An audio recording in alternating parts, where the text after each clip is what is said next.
பாஜக மாநில தலைவர் அண்ணாமலை செய்தியாளர்களை சந்தித்து வருகிறார். அதன் நேரலை காட்சிகளை தற்பொழுது நாம் பார்த்துக் கொண்டிருக்கிறோம். மக்கள் கட்சி வேட்பாளர் எல்லோரும் முயற்சி செய்தோம். ஆனால் இடைத்தேர்தல் எப்போதும் போகின்ற அளவுக்கு இன்னைக்கும் ஆளும் கட்சிக்கு சாதகமாக போயிட்டு இருக்கு. முடிவுகள் இன்னும் முழுமையாக இல்லை, வரட்டும். இருந்தும் கூட மக்கள் எல்லா எலெக்ஷன்லையும் ஒரு செய்தி சொல்றாங்க. இடைத்தேர்தலாக இருக்கட்டும், மெயின் தேர்தலாக இருக்கட்டும், ஒரு செய்தி சொல்றாங்க. அது தேர்தலில் முடிவுகள் முழுமையாக வரட்டும். அதன் பிறகு ஆராய்ந்து விட்டு உங்கள்கிட்ட பேசும்பொழுது நான் பேசுறேங்க. நான் மேபி நாளையோ நாளை மறுநாளோ இதை பற்றி ரொம்ப தீர்க்கமாக பேசுவோம். ஒட்டுமொத்தமா இந்த இடைத்தேர்தல் முடிவுகள் நீங்க சொன்ன மாதிரி திமுகவுடைய அந்த செயல்பாடு மக்கள் அந்த கள்ளக்குறிச்சி விவகாரம் எல்லாம் விட்டு அவங்களுக்கு வாக்களிக்கிறாங்க. ஆனால் அதை ஏற்கனவே சொன்னது போல இடைத்தேர்தலினுடைய முடிவுகள் ஒரு ஆச்சரியம் தான். எப்பொழுதுமே தமிழகத்தை பொறுத்தவரை ஆளும் கட்சியை சார்ந்து போகுது. அதன் பிறகு ஒரு வருஷத்துல திரும்ப தேர்தல் வந்த பொழுது முழுமையாக முடிவுகள் மாறி இருக்கிறதுக்கு முன்பு தமிழகத்தில் பல முறை பார்த்திருக்கோம். இந்த முறையும் அப்படித்தான் வந்திருப்பதாக நாங்கள் பார்க்கின்றோம். குறிப்பாக நான் பார்க்கின்றேன். அது குறிப்பாக இடைத்தேர்தலை பொறுத்தவரை நிறைய அமைச்சர்கள் ஒரு இடத்துல எடுத்து வேலை பார்க்குறாங்க, உள்ளே இருக்கிறாங்க. அத்துமீறல்கள், முறைகேடுகள் எல்லாமே இடைத்தேர்தல் இப்போ சர்வசாதாரணமாக போயிட்டு இருக்கு. எலெக்ஷன் கமிஷனில் முதலே அப்பீல் பண்ணணும். அது ஈரோடு போல போகாமல் இன்னும் கொஞ்சம் டைட்டாக அது நடத்தணும் அப்படின்னு நடத்தப்பட வேண்டும் என்று. ஆனால் பல சோதனைகள்லாம் தாண்டி தான் இந்த இடைத்தேர்தல் நடந்திருக்கிறது. அதனால் முழுமையாக முடிவுகள் வந்த பிறகு உங்கள்கிட்ட பேசுகிறோங்கன்னா, ஆனால் இடைத்தேர்தலுடைய முடிவு தான் தமிழக மக்களுடைய மனநிலைமை என்று நினைத்தால் அது தவறு. ஏன்னா இதற்கு முன்பும் அப்படி இருந்ததில்லை, இப்பொழுதும் அப்படி இருக்க போவது கிடையாது. இருந்தும் மக்களுடைய முடிவை நாம் ஏற்றுக்கொள்ள வேண்டும். நாம் என்னதான் நாம் விதண்டாவாதம் பேசுகிறோம், என்னதான் மாற்று கருத்துக்கள் வைத்தாலும் கூட ஒரு தேர்தல் தான். மக்களுடைய வாக்கு என்பது வாக்கு தான். அது அதை நாம் எடுத்துக்கொள்ள வேண்டும். அதே நேரத்தில் முதல் முறையாக கூட்டணி கட்சிகள் கீழே எல்லாருமே இணைந்து கடுமையாக களப்பணி ஆட்டி இருக்கின்றார்கள். அதனால் இன்னும் தேர்வு முடிவுகள் முழுமையாக வரவில்லை என்றாலும் கூட வாக்களித்த மக்களுக்கு நாம் இந்த நேரத்தில் நன்றி சொல்லணும். ஏன்னா அரசினுடைய அதிகார பலம், பணபலம், படைபலத்தெல்லாம் தாண்டி இத்தனை மக்கள் களத்திலிருந்து வாக்களித்திருக்கின்றார்கள். அதுவும் ஒரு சாதனை தான். அதனால் நிச்சயமாக வருகின்ற காலம் மாறும். தமிழகத்தில் இதற்கு முன்பும் இடைத்தேர்தலுக்கு பிறகு பொது தேர்தல் நடந்த பொழுது மாறி இருக்கிறது, இப்பொழுதும் அது மாறும். 2026 சட்டமன்ற தேர்தலுக்கு முன்னோட்டம் சொல்லி அமைச்சர்கள் சொல்றாங்க. ஆனா இதற்கு முன்பு இடைத்தேர்தலை நீங்க முன்னோட்டமா எடுத்தீங்கன்னா பொது தேர்தலில் எப்பொழுதுமே அந்த ஆட்சி தன்னுடைய பலத்தை இழந்திருக்கிறது, ஆட்சி இழந்திருக்குது. ஒருவேளை அமைச்சர்கள் இந்த இடைத்தேர்தல் ஒரு முன்னேற்றமா எடுத்துட்டாங்கன்னா இதற்கு முன்பு தமிழகத்தில் எப்படி நடந்ததோ அதே போல இந்த ஆட்சியும் 2026 தன்னுடைய பலத்தை இழக்கும். ஒருவேளை அவங்க அப்படி எடுத்துக்கிட்டாங்கன்னா. ஸோ இடைத்தேர்தலை பொறுத்தவரை ஒரு குறியீடு இல்லை என்பது என்னுடைய கருத்து. ஒருவேளை அமைச்சர்கள் அது குறியீடுன்னு சொன்னாங்கன்னா இதற்கு முன்பு நடந்த இடைத்தேர்தலை எடுத்துக்குவோம். அப்போ அதே அமைச்சர்கள் அதையும் பார்க்கணும். அனைத்து இந்திய அண்ணா திராவிட முன்னேற்ற கழகம் ஆட்சியில் இருந்த பொழுது எத்தனை இடைத்தேர்தல் ஜெயிச்சாங்க, பொது தேர்தல் என்ன ஆச்சு, அதற்கு முன்பு தமிழகத்தில் வேறு வேறு கட்சிகள் இருக்கும் பொழுது இடைத்தேர்தலுடைய ரிசல்ட் என்ன, கிட்டத்தட்ட 87% இடைத்தேர்தல் ஆளுங்கட்சி ஜெயிக்கிறாங்க. அதனால் இது முன்னோட்டமாக தமிழர்களுடைய அமைச்சர்கள் யாராச்சும் எடுத்துக்கிறாங்க அப்படின்னா 2026 ரிசல்ட் வேற மாதிரி வரும் அப்படிங்கிறதே அவங்க ஒத்துக்கிறாங்களா? இந்தியா முழுவதும் இதான் ஜெனரலாக நடக்குது.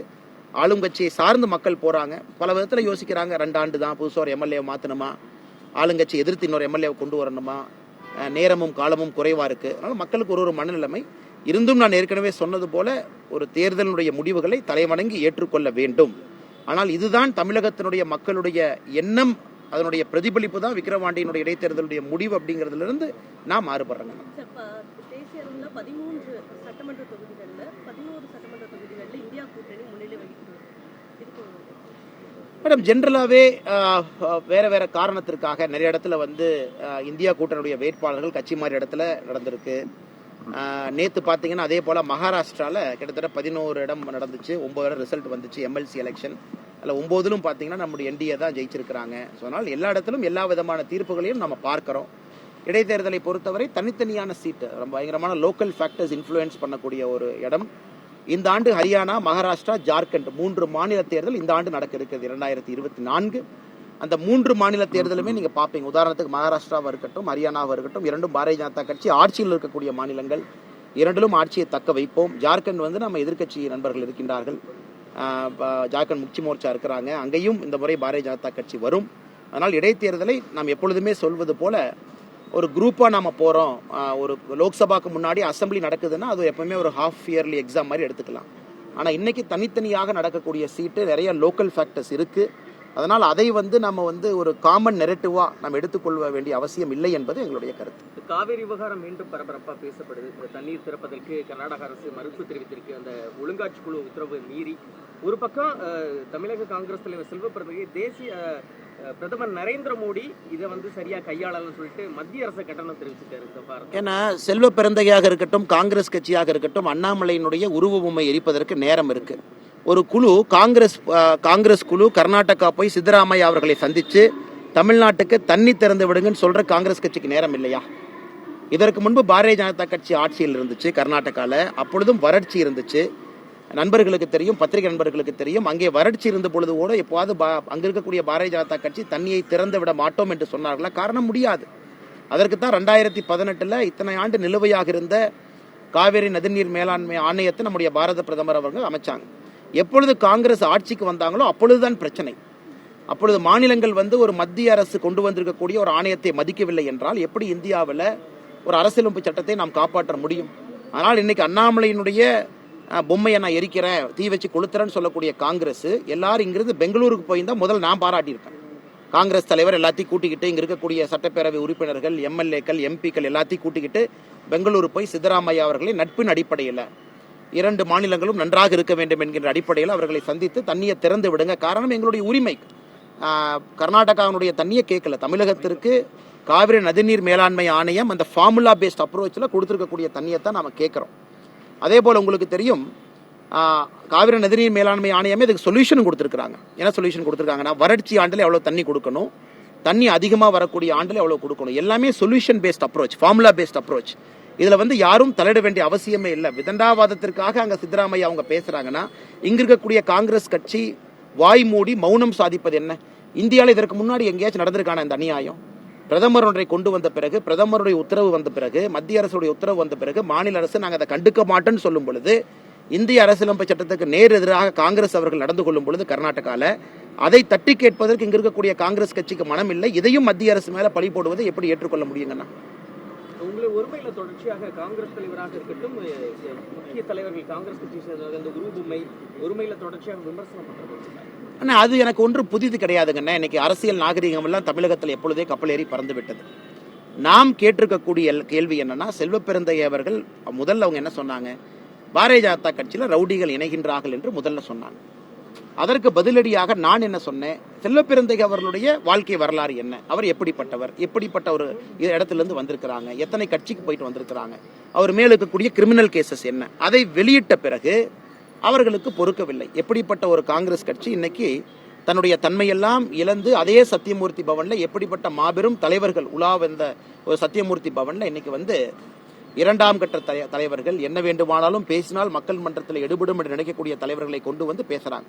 அதனால் நம்முடைய கட்சி நண்பர்களுக்கு எல்லோரும் நான் அறிவித்திருப்பது, யாரும் எதையும் பேசக்கூடாது. இதை நான் பார்த்துக் கொள்கின்றேன். தரம் குறைந்து ஒரு விமர்சனம் வந்தாலும் கூட நீங்கள் தரம் குறைந்து பதிலடி இருக்கக்கூடாது என்பதிலே பாரதிய ஜனதா கட்சி தெளிவாக இருக்கின்றோம். தமிழகத்தினுடைய காங்கிரஸ் நிலைமை எந்த அளவுக்கு சென்றிருக்கிறது என்பதை அவர்கள் ஒருமையில் பேசக்கூடிய பேச்சு வெட்ட வெளிச்சம் போட்டு காட்டிக் கொண்டிருக்கிறது. இன்னைக்கு அவங்க என் மேல போட்டிருக்கக்கூடிய கேஸை பத்தி பேசிட்டு நான் பதில் சொல்றேன். ஜெயலலிதா அம்மா தான் குண்டா சட்டம் போட்டாங்க, அது பொய்ன்னு சொல்லிட்டு அதுக்கு பதில் சொல்றோம்.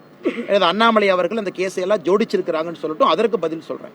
ஆனா ஒருமையில தவறான விஷயங்களை பேசும்பொழுது அதற்கு நான் பதில் சொன்னால் அது தவறாக போய்விடும். அதனால் இந்த விஷயத்தை பொறுத்தவரை ஒருமையில் பேசுபவர்களுக்கு எப்பொழுதும் என்னுடைய மௌனம் மட்டும்தான் பதில். ஆதாரத்தின் அடிப்படையில், சயின்ஸ் அடிப்படையில் பேசக்கூடியவர்களுக்கு எப்பொழுதும் பதில் சொல்வதற்கு நான் தயாராக இருக்கின்றேன். கிட்டத்தட்ட 3 ஆண்டுகள் உங்களுடைய பாஜக மாநில தலைவராக 3 ஆண்டுகள் நிறைவு செய்திருக்கீங்க. 3 ஆண்டுகள்ல பாஜகவுடைய வளர்ச்சி, இன்னும் உங்களுடைய அந்த இலக்கு இன்னும் ரொம்ப தூரம் செல்ல வேண்டி இருக்குதுங்கன்னா, இது ஒரு பாரதிய ஜனதா கட்சியில் நான் ஒரு காரியகர்த்தன், ஒரு சாமானிய உறுப்பினர், நிறைய பேர் வேலை செஞ்சிருக்காங்க, அதில் நானும் ஒருத்தன். எப்பொழுதுமே நான் சொல்லுவது, ஒரு மூங்கில் மரத்தை பார்த்தீங்கன்னா முதல்ல வேர் பலமாக வேர் பிடிக்கும், அதுக்கு ரொம்ப நேரம் எடுத்துக்கும். அந்த வேர் பிடித்த பிறகு மூங்கில் மரத்தினுடைய வளர்ச்சி ரொம்ப அசுரத்தனமான வளர்ச்சியாக இருக்கும். எந்த மரத்தையும் மூங்கில் மரத்தினுடைய வளர்ச்சியோடு போட்டி போட முடியாது. ஆனால் இன்னைக்கு தமிழகத்தில் பாரதிய ஜனதா கட்சி எங்களை பொறுத்தவரை இந்த மூங்கில் மரத்தினுடைய வேர்களை பலப்படுத்தி கொண்டிருக்கின்றோம். இதுக்கு தரைக்கடியில் நடந்து கொண்டிருக்கிறது. வெளியிருந்து பார்த்தா சில பேருக்கு தெரியாது.